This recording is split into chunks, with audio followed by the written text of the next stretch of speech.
Aray! Aray!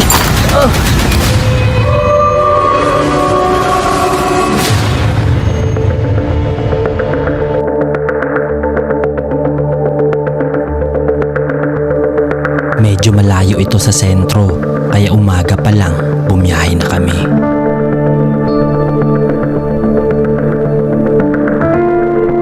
At pagdating namin dun, ito ang bumungad sa amin.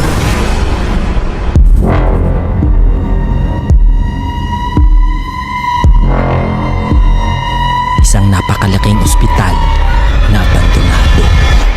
Guys, andito na ngayon tayo sa ospital. So, andito siya sa likod namin. So, dito pa lang guys, papasok. Meron dito malaking balete guys. Napapalibutan ito ng mga malalaking puno ng balete at hindi ito magandang senyales. Kaya nagsimula agad kami habang may araw pa. Wala kaming mahanap na daanan. So, dyan papasukin natin yan. Sobrang matarik na dyan. Gubat na talaga siya. Medyo mahirap ang daanan papasok dahil nilamon na ng gubat ang daanan. Aw! Aray! May mga tinik yung ano. Mga halaman. At medyo delikado dahil may mga tinik ang ibang halaman Aray. dito. Sorry. Okay, dandahan. Aw! At nang malapit na kami, itong tumambad sa amin. OMG! Gaging crispy guys. What the heck? Habang papasok nakita namin to. Gagi guys, dito tingnan nyo, merong mga gamot. Yan o, yung mga gamot na dito sa harap. Oh my god, daming basag na gamot. Yan o, kalat dito. Ito siguro yung entrance papuntang second floor eh. Tapos dito sa gilid. Ito, check natin to, tara. What the heck? Oh my god, sobrang dilim. Yung tingnan nyo guys, sobrang dilim dito. Dito sa harap matatagpuan ang CR nila. Sira-sira na ang mga ito. Animoy dinaanan ng dilubyo. Ito yung toilet nila, wasak. Tapos dito, ganun din. Yung mga lababo tsaka bowl, wala na, basag na. Sira na rin ang pintuan at bintana nito at may mga naiwan pang sapatos. So guys, ito, wow, sobrang laki. Sa tabi nito binatagpuan kaming isang malaking kwarto. Wala na, sira-sira na. Yan o, ito, tinan nyo. Tapos puno na siya ng basag na mga vial ng gamot. Nagkalat ang mga basag na bote ng gamot dito. Kaya kailangan namin magdahan-dahan. Siguro pinagbabasag to or baka nalaglag na. Kasi wasak na rin pati tiles eh. Ito may mga naiwan pa dito. Delikado guys kasi daming basag dito ng mga bote. So kailangan natin magdahan-dahan kasi baka yan nagka-crack siya. Sobrang dami. Ito, yan Yan yung ginagamit sa injection eh. Habang nag-iikot bigla kaming may napansin dito. Sobrang creepy dun guys. Ang dilim sobra.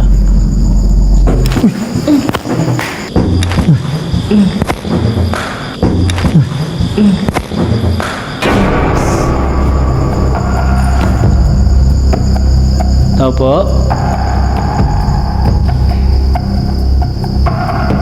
Tao po? Wala akong narinig na sagot kaya dumiretso lang kami. Baka mga kisame lang ito na nagsilaglagan. Tapos dito, dami niyang mga pintuan. So para tong yung 100 doors sa Malaysia, para siyang ganun. Chinek namin ang katabi nitong kwarto at nagulat kami sa nakita ni Dayan. Ito next. Tingnan mo to. Yan. Oh my gosh. Kabundok na bote ng mga gamot. Daming gamot. Grabe na yaan lang dito guys.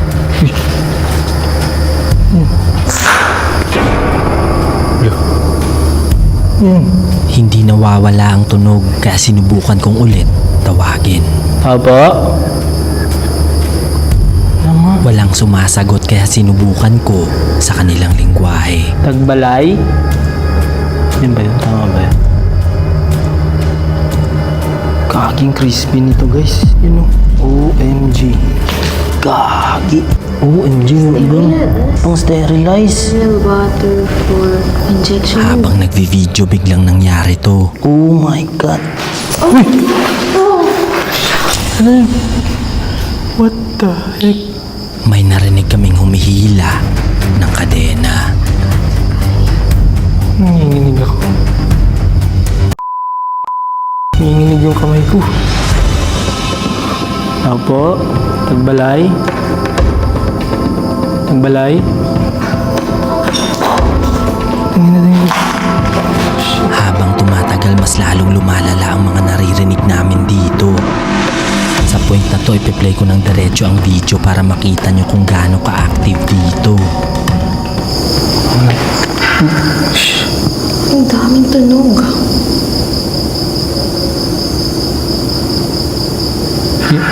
Yan ang po.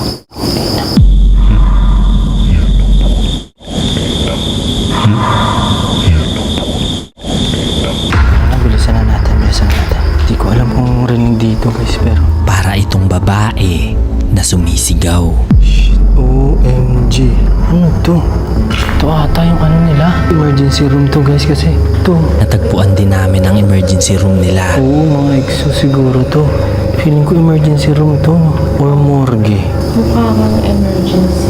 Kasi malapit siya sa entrance. Oo nga, ito yung may daanan. Oo nga, ito nga. Emergency siguro to. Yan, oh. OMG. Dami mga dumadaan. Kain katakot dito. Tara na. Lipat na tayo. Lumabas na kami agad para tingnan ang iba pang parte ng ospital. At paglabas namin sa emergency room, ito ang bumungad sa amin. Isang napakahabang hallway na sobrang dilim. Check natin yung mga rooms dyan. Tingnan natin kung anong meron. Tara. Bilisan lang natin kasi medyo madilim na dito sa baba. Tsaka medyo delikado kasi di natin alam kung ano yung papasok sa atin dito o atake sa atin dito. Kaya tara. Habang naglalakad, biglang may naaninag si Dayan dito. Oh my God. Ilaw yung kanina. Saan? Doon sa may likod ng poste. What the heck? Bigla na lang nawala. Ayan. Ayan yan. May gumagalaw sa puno. Gumagalaw sa puno guys. Ito, check muna natin dito. So dito guys, medyo creepy din kasi itong likod nito, gubat na siya. Yan makikita niyo dyan guys. Gubat na yung likod. Puno ng butas ang isang to na parang may hinukay sa ilalim. Yan o, diba? Anong ginawa nila dyan? Dito sa butas. Siguro ito, baka pinag-uukay nila dito or baka may mga nakatagong something dito. Or yung mga bakal kinukuha nila sa baba tapos kinakalakal nila guys. Kasi yan wala na rin pati yung mga plug dito, tinanggal na yung mga tubo dito sa gilid. Sinilip ko para makita kung anong meron sa baba at nang tiningnan ko, ito ang tumambad sa amin. Yan ang ilawan mo. Oo nga. Sobrang lalim dun sa baba oh. Parang basement na yan eh. Yung mga plastic na tubo. Lipat tayo sa kabila. Kaya lumipat kami agad para tingnan ang iba pang kwarto. Pero habang papunta, bigla namin tong nakita. Oh my God. What the heck? Wow. Gagi, ano to? Tsangala. Para siyang taong walang ulo, guys. Pinuntahan ko para tingnan ito ng malapitan. Oh my God. What the heck? Wala siyang ulo, guys.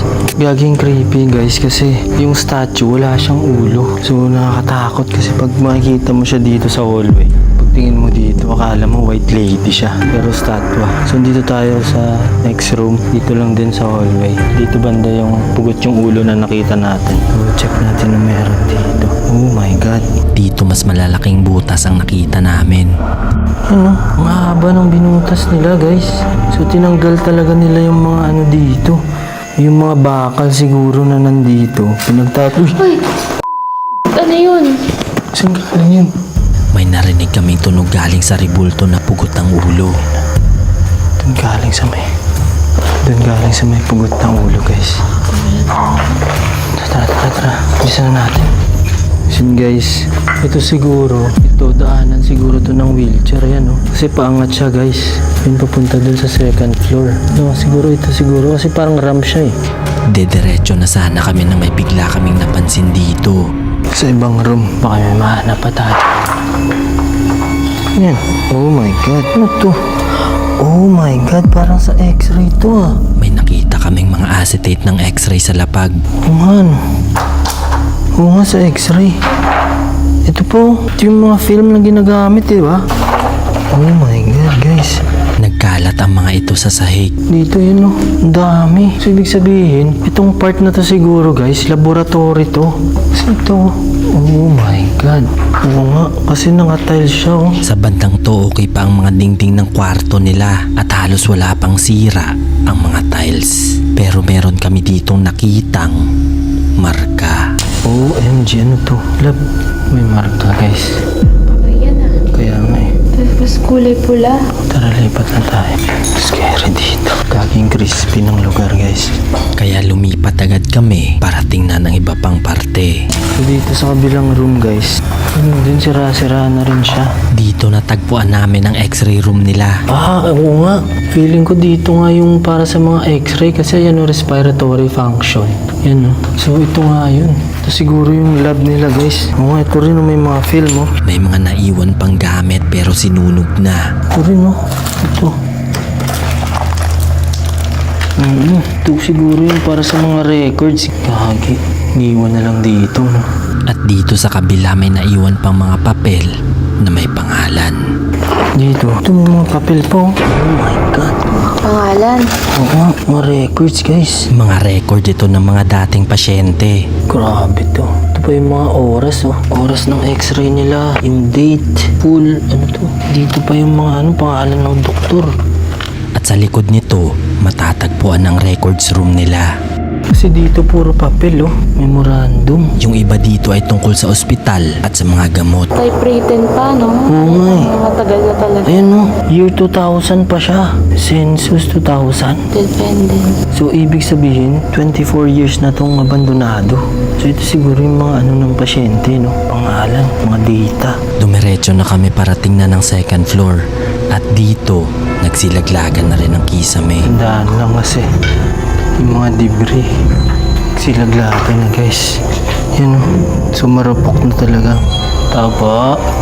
Pagbalay. At pagdating sa taas, itong tumambad sa amin. Sobrang lawak niya. Yan ito yung mga fire extinguisher guys. Pinagtatanggal na rin nila. Sobrang lawak nito, kaya chinek namin agad ang mga kwarto. Ganun din, sira-sira na rin siya. Tsaka may mga butas na yung baba. Siguro nga pinagkakalakal na yung mga bakal dito. May mga kulay ang kwarto dito. At kung hindi ako nagkakamali, ito ang page room nila. Siguro ito yung para sa mga babies. Kung saan sila nagpapa-check up guys. Pa natin dito. Oo nga. Siguro nga ito ngayon para sa mga babies. So check pa natin dito. Ano pang mahanap natin? Dito medyo nag-iba na ang aming pakiramdam na parang hinihigop ang lakas mo. Ito yung medyo creepy kasi kanina dun sa baba kung saan tayo dumaan nasabi ko malamig. Ito yung top niya. Pero ang problema dito mainit. Pero parehas lang to. Yan kung makikita nyo dyan oh. Yung sa baba niyan, iisa lang to ah. Dito kami sa taas. Pero yung sa baba kanina, malamig. Dapat dito mas malamig kasi mas mataas to eh. Binaliwala lang namin to hanggang sa may nakita si Dayan na marka. OMG. Oo nga no. Marka ng kamay. Dugo. Ba't ganyan dito? Creepy dito guys. Nagkalat ito sa mga pader at hindi ito magandang sinyales. Oh my God. Gagi, butas na yung niya. Wala na siyang bubong. Kaya dumiretso na kami sa top floor para tingnan kung anong meron doon. Puno na siya ng mga damo guys. Nababalot na ito ng mga damo at bumagsak na ang kisame. Dito sa taas, ano kaya itong mga to? Feeling ko ito yung mga rooms no. Yan oh. Dito pala ang mga wardroom nila at lahat ng mga ito sira-sira na. Tara, bilisan na natin. Tapos ang lapad niya. Yan oh, pero wala na siyang bubong. Na-check natin. May naka-finish yung Oo nga eh. Parang hindi siya tapos. Tapos lupa na dito guys. Bababa na sana kami nang bigla kaming may narinig dito. Oh my God. Shucks, kita na yung buwan dito guys. Yan. Masyado na. Ano Parang may umiiyak. Iyak. Para itong humihingi ng tulong. Narinig mo rin? Yeah.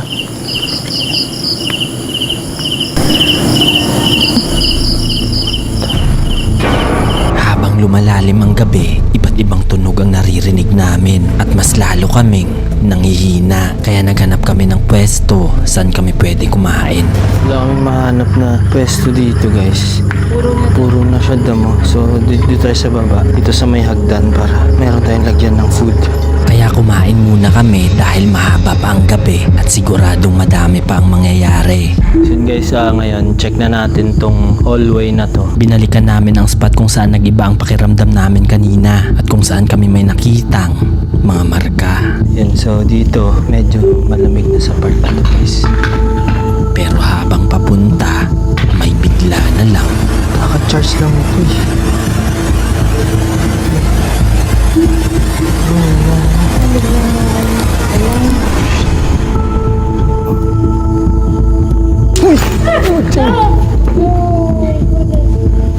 Bigla na lang tumadaan. Hinayaan lang namin to at dumiretso lang sa pag-iikot.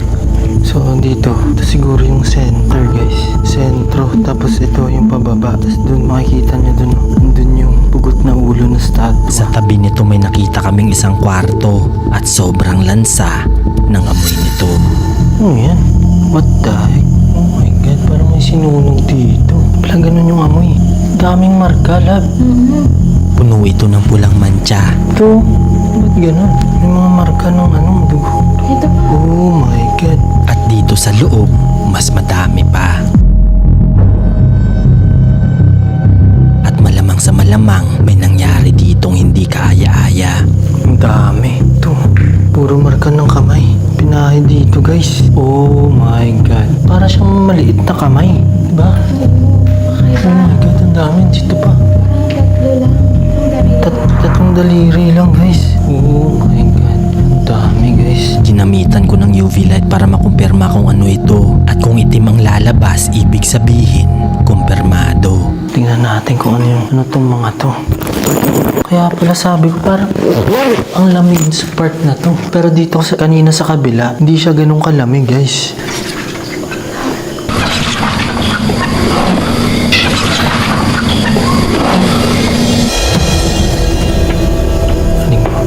Magsisimula pa lang kami pero bigla kaming may narinig na tunog. Check natin to. Tara yung ilaw. Kasi ito yung UV guys. Kung papatayin natin tong ilaw, kaya ganito siya. Check natin. So yun guys, kung patay yung ilaw, ganito siya. So check natin tong mga tugo na to. Kung ano tong mga to. Oh my. Ano talaga siya guys? Pinahid talaga siya buo. Itim ang lumabas sa ilaw. Ibig sabihin, tama ang hinala namin. Yan o.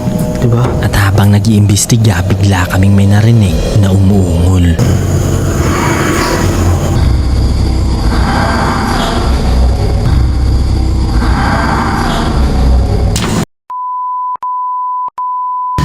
Narinig mo yun? Narinig. Dito yung nakita kong mata eh. Dito banda yun eh. Bata yan. Goosebumps guys. Dito rin pala may nakita si Dayan kanina, pero hindi lang namin pinansin. Try natin mag-invest. Tao po.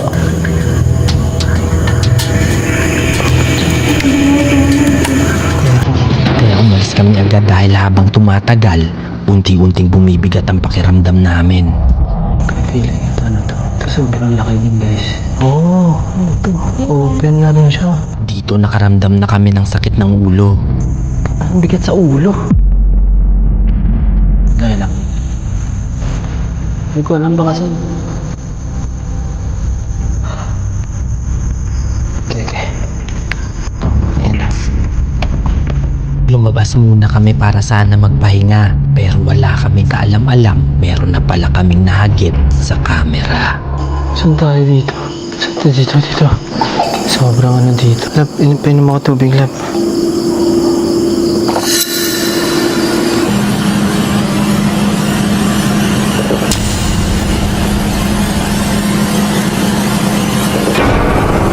Hindi kami sigurado kung ano ito, pero kulay puti ito na parang anino.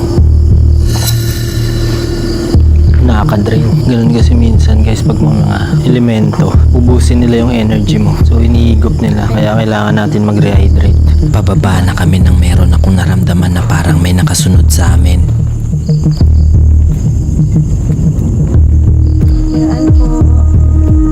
Tabi-tabi po. Shucks. Wala ng goosebumps ko guys. At pagtingin ko sa likod, ito ang bumungad sa amin. Ano yun? Lab. blood na wala. Tara na. Tsaka mo. Yun yung kanina. Pipis. Ito. Saan dito? Ito. Tingnan. Dali-dali na kaming lumabas dahil para kaming hinihila. Pabalik.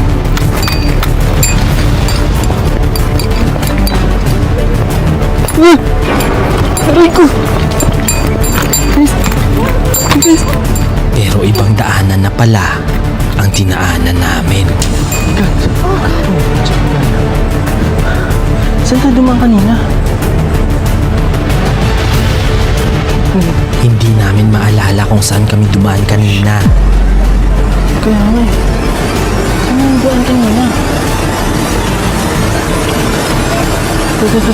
Aray, bahala natin. Aray. Oh. Aray. Ano man ang sikretong bumabalot sa ospital na to, isa lang ang pinagdadasal ko. Sana mahanap nila ang liwanag.